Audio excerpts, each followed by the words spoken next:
নমস্কার, আপনারা দেখছেন ট্রাভো নিউজ বাংলা, সংবাদ, ভ্রমণ, বিনোদন সারাক্ষণ। সঙ্গে আমি তানিশা। আজ কোজাগরী লক্ষ্মী পুজো। শারদীয় দুর্গাপুজোর আনন্দের আবেশ শেষ হতে না হতেই বাঙালির ঘরে ঘরে শুরু হয় কোজাগরী লক্ষ্মী পুজোর প্রস্তুতি। আশ্বিন মাসের পূর্ণিমা তিথিতে পালিত হয় এই পবিত্র পুজো, যার মূল লক্ষ্য সম্পদ, শান্তি ও সমৃদ্ধির দেবী মা লক্ষ্মীর আরাধনা। কোজাগরী শব্দটি এসেছে কে জেগেছে এই সংস্কৃত প্রশ্ন থেকে।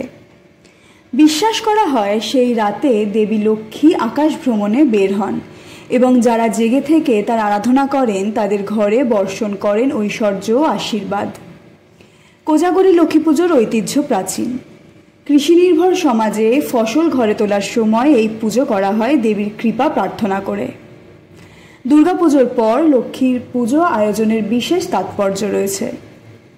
মা দুর্গা কৈলাসে ফিরে যাওয়ার পর গৃহস্থের ঘরে আশীর্বাদ নিয়ে আসেন তার কন্যা লক্ষ্মী, অর্থাৎ ধন ও সৌভাগ্যের প্রতীক।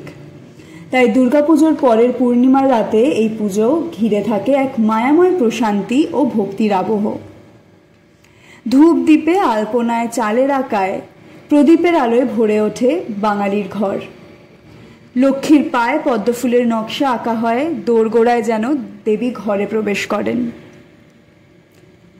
ভোগে থাকে খই, মুড়ি, চিড়ে, কলা, দুধ ও নানা মিষ্টান্ন।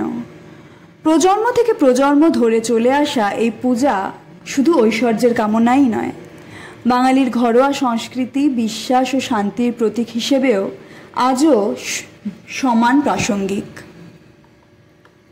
আপনারা এতক্ষণ শুনছিলেন ট্রাভো নিউজ বাংলা, সংবাদ, ভ্রমণ, বিনোদন সারাক্ষণ। সঙ্গে ছিলাম আমি তানিশা। আজ আপনাদের জন্য ছিল কোজাগরী লক্ষ্মী পুজো নিয়ে ঐতিহ্য, ইতিহাস ও দুর্গাপুজোর পর দেবী লক্ষ্মীর আরাধনার তাৎপর্য।